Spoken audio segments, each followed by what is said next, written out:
안녕하십니까. 오늘 이 시간에는 수열의 귀납적 정의, 수열의 귀납적 정의의 뜻을 알아보고 AN과 AN 플러스 1, 이웃하는 두 항의 관계가 되겠네요. 그래서 AN과 AN 플러스 1 사이의 관계를 이렇게 나타내는 것으로 수열을 정의하는 것을 학습하도록 하겠습니다. 그래서 이 수열의 귀납적 정의라고 하는 것의 뜻은 첫 항부터 둘째 항, 셋째 항, 보통은 첫째 항을 나타내 주면 되는데 경우에 따라서는 두 번째, 세 번째 항까지도 나타내 줘야 되는 경우가 있어서 이렇게 정의를 했어요. 처음 몇 개의 항과 이웃하는 항, 그래서 AN과 AN 플러스 1, 조금 더 나아가면 AN 플러스 2까지, 그래서 이 이웃하는 항의 관계식으로 수열을 나타내는 것을 우리가 수열의 귀납적 정의라고 합니다. 그래서 용어 자체가 굉장히 좀 낯설게 느껴지겠지만 일단 이렇게 여러분들이 암기를 좀 해야 돼요. 그래서 수열의 귀납적 정의라고 하는 것은 처음 몇 개의 항과 이웃하는 항 사이의 관계식으로 수열을 나타내는 것을 수열의 귀납적 정의라고 한다. 이렇게 하고 문제를 살펴보도록 하겠습니다. 자, 귀납적으로 정의된 수열, 수열에서 첫 번째 항부터 다섯 번째 항까지를 나열해봐라 그랬어요. 그래서 자, 1번 문제를 보면 첫 번째 항이 주어져 있어요. 첫 번째 항은 1이고 이웃하는 두 항 AN 플러스 1하고 AN이라고 하는 항하고, 그래서 우리가 수열을 쭉 나열을 하다 보면 AN, n번째 항이 있고 n번째 항 다음에 나오는 항이 AN 플러스 1이니까 항상 서로 이웃하는 두 항의 관계가 되겠죠. 그래서 다음에 나오는 항의 값은 바로 앞에 있는 항의 2를 곱하고 2를 더하면 된다. 이렇게 지금 귀납적으로 정의를 해놨어요. 그래서 자, 첫 번째 항이 1이니까 두 번째 항은 두 번째 항의 앞에 있는 항이 A1일 거니까 A1에 2를 곱하고 2를 더하면 3이 되겠죠. 그래서 우리가 두 번째 항을 구해볼 수 있고, 자, 두 번째 항이 구해지면 요 세 번째 항은 두 번째 항에다가 역시 2를 곱하고 2를 더하면 7이 이렇게 얻어지게 되겠네요. 그럼 네 번째 항은 세 번째 항에다가 2를 곱하고 2를 더해서 15가 되는 거고, 다섯 번째 항은 네 번째 항에다가 2를 곱하고 역시 2를 더하면 31이라고 하는 값을 얻어낼 수가 있어서, 자, 첫 항부터 제5항까지 나열을 하면 1, 3, 7, 15, 31 이렇게 다섯 번째 항까지 우리가 나열을 시켜볼 수 있겠습니다. 자, 2번을 보면 첫 번째 항이 2로 주어지고 다음에 나오는 항 AN 플러스 1은 앞에 있는 항이 분모에 있고 분자는 항상 2가 되는 이러한 정의를 해놨습니다. 그래서 두 번째 항은 A2는 첫 번째 항 A1분의 2 해서 A1이 2니까 2분의 2 하면 1이 되겠죠. 세 번째 항은 역시 A2분의 2 해서 A2가 두 번째 항이 1이니까 1분의 2 해서 2가 되는 거고, 네 번째 항은 A3 세 번째 항분의 2 해서 2분의 2니까 다시 1이 되고, 이와 같이 해서 다섯 번째 항까지 구해보면 자, 첫 번째 항은 2고 두 번째 항은 1이고 또 2가 되고 1이 되고 2가 되고 이렇게 해서 다섯 번째 항까지 나열을 시켜볼 수 있겠습니다. 자, 그러면 우리가 배운 수열이 지금 두 가지를 배웠죠. 등차 수열하고 등비 수열하고. 그럼 이 등차 수열의 귀납적 정의는 어떻게 되냐면 이렇게 돼요. 일단 첫 번째 항은 주어져야 돼요. 첫 번째 항이 A이고 다음에 나오는 항의 값은 앞에 있는 항에다가 우리가 공차를 더하면 되겠죠. 그래서 공차가 주어지고 첫 번째 항이 주어지면 그래서 우리는 두 번째 항, 세 번째 항 차례대로 이렇게 등차 수열을 만들어 볼 수 있겠습니다.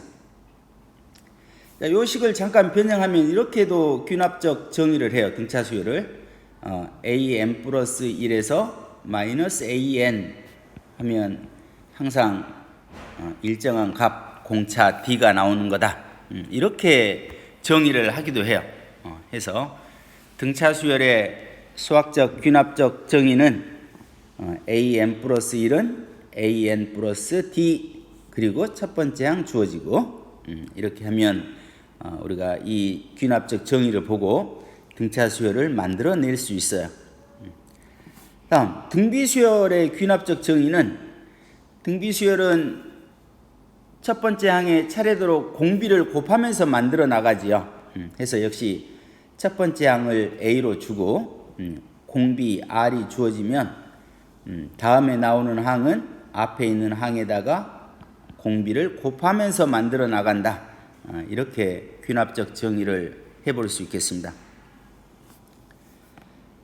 자, 문제 2번을 보면 문제 2번의 1번 자, 3, 5, 7, 9, 점점점 얘는 등차 수열인 거죠. 등차 수열이니까 첫 번째 항이 3이고 공차가 D값이 2가 되겠죠. 그래서 귀납적 정의로 이 수열을 나타내면 첫 번째 항은 3이고 an 플러스 1 다음에 나오는 항은 앞에 있는 항에다가 2를 더하면 된다. 이렇게 나타내 볼 수 있겠습니다. 물론 n값은 자연수가 되겠죠. 1, 2, 3에서 차례대로 대입을 하면 되겠습니다. 자, 2번을 보면 자, 2, 6, 18, 54 그래서 등비수열이죠. 첫 번째 항이 2이고 공비가 3인 이와 같은 등비수열이니까 이 등비수열을 귀납적 정의로 나타내 보면 첫 번째 항은 2고 an 플러스 1은 앞에 있는 항 an에다가 3을 곱한다. 이렇게 귀납적 정의로 나타내 볼 수 있겠습니다. 자, 예제 1번을 보면 어떤 용기에 10만 마리의 박테리아가 있는데 1시간이 지날 때마다 10%가 죽고 나머지는 2마리로 분열한다 그랬어요. 그럼 10%가 죽었으니까 살아있는 박테리아는 90%가 살아있겠죠. 살아있는. 그래서 n시간 후 살아있는 박테리아 수를 우리가 an이라고 하면 첫 번째 항 a1과 an 플러스 1 사이의 관계를 나타내봐라 그랬어요. 그러면 1시간 후에 그 박테리아의 개체 수를 우리가 A1이라고 하면 A1은 10만 마리가 처음에 있었으니까 10만 마리 중에서 10%가 죽었으니까 90%라고 하는 것은 100분의 90이니까 10분의 9가 되겠죠. 10분의 9는 살아있는 거고 이 살아있는 박테리아는 한 마리가 2마리로 이렇게 분열하니까 곱하기 2 하면 18만 마리가 되겠네요. 그리고 다음에 나오는 개체수 an 플러스 1은 그 직전 an에 역시 10분의 9가 살아있고 거기에 2마리로 2배로 분열하니까 곱하기 2 해주면 AN과 AN 플러스 1 사이의 관계식을 우리가 이렇게 나타내 볼 수 있겠죠. 5분의 9 AN, 그래서 5분의 1을 소수로 나타내면 1.8 AN, 이렇게 나타내 볼 수 있겠습니다. 자, 문제 3번을 보면 정삼각형의 각 변의 중점을 선분으로 연결해서 처음에 주어진 정삼각형을 이렇게 나누어 봤어요. 그러면 삼각형이 처음에 이렇게 있으면 이 삼각형의 중점을 연결을 해서 이와 같이 그림을 그려보면 하나의 삼각형이 4개로 이렇게 늘어나는 거죠. 그래서 나누어진 삼각형 중에서 가운데 있는 거를 또다시 또 중점을 연결해서 이렇게 또 나누면 또 삼각형의 개수가 늘어나겠죠. 그래서 이와 같이 n번 반복했을 때 나누어진 삼각형의 개수를 AN이라고 하면 세 번째 항과 AN, AN 플러스 1 사이의 관계식을 찾아봐라 그랬어요.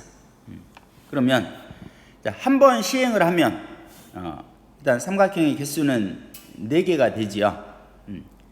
그리고 두 번 시행을 하면 처음에 있던 삼각형이 하나가 이렇게 있고 늘어나는 개수는 3개가 늘어나는 거니까 7이 되겠죠. 그리고 3번 시행을 하면 또 7에서 3개가 늘어가니까 10이 될 거고, 네 번째 항은 또 3개가 늘어나니까 13이 될 거고, 그래서 한 번 반복할 때마다 정삼각형은 3개씩 늘어나므로 이거는 우리가 등차수열이라고 볼 수 있죠. 그래서 세 번째 항은 10이고 다음에 만들어지는 삼각형의 개수는 그 직전 삼각형의 개수보다 항상 3개씩 늘어난다. 그래서 AN과 AN 플러스 1의 관계를 이렇게 귀납적 정의로 나타내 볼 수 있겠습니다. 문제 4번을 보면 한 개를 심으면 이게 10개가 수확이 되는 식물이 있어요. 그래서 매년 수확한 것 중에 400개는 남기고 나머지의 70%는 판매하고 30%는 다시 심는다 그랬어요. 그래서 올해 수확한 개수가 800개라고 하면 n년 후 수확되는 개체 수를 AN이라고 했을 때 A1과 AN, AN 플러스 1 사이의 관계식을 찾아봐라 그랬습니다. 그러면 올해 수확된 게 800개니까 그 중에서 400개는 남긴다 그랬으니까 800개 중에 400개는 빼고, 그리고 70%는 판매하고 30%를 심는다 그랬으니까 결국은 심는 비율은 10분의 3, 30%니까 10분의 3만큼 이렇게 다시 심어서, 또 심은 각각의 이 식물은 10개로 이렇게 분열이 되니까 수확이 10배가 되니까 곱하기 10을 하면 1200개가 이렇게 1년 후에는 생산이 수확이 됐다라고 할 수 있겠네요.